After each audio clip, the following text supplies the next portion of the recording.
దైవ సేవకులు యేసన్న గారు నాతో ఒక మాట చెప్పాడు. అది నాకే ఆశ్చర్యం అనిపించింది. ఎందుకో మన ఇద్దరం కలిసి ఒక పాట పాడాలిరా అన్నాడు. ఏం పాట అనేది నాకు కూడా తెలియదు.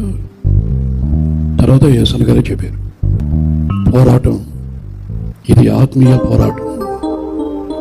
ఈ పోరాటంలో నేనొక్కనే కాదు, మనం కలిసి పోరాడాలి. ఆమె తర్వాత నేను ఆ పాట అంత ప్రాక్టీస్ చేయకపోయినా సడన్గా చెప్పాడు కనుక ఇంక దేవుని సేవకుని నోటుకుంటా మాట వస్తే పరిశుద్ధాత్మ దేవుడే సహాయం చేస్తాడని అలాగే కలిసి పాడదామని చెప్పను. ఆమె పోరాటం ఆత్మీయ పోరాటం, చివరి శ్వాస వరకు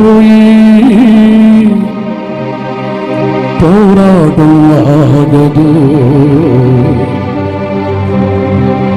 సాగిపోవచ్చున్నాను సిలువను మోసుకొని, నా గమ్యస్థానానికి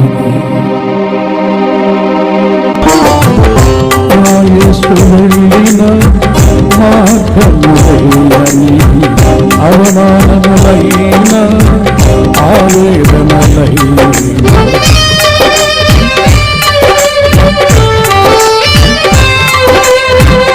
నా యేసు వెళ్ళిన మార్గములైనని, అవమానములైన ఆవేదనలైన, నా యేసు కృప నుండి వేరుపరచలేవని,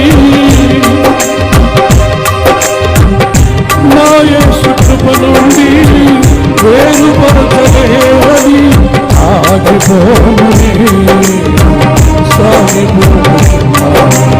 ఆగిపోనునే సాగిపోతున్నా.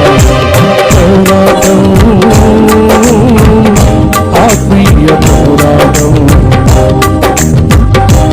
విశ్వాస వరకు పోరాటం ఆటలు సాగిపోతున్నా.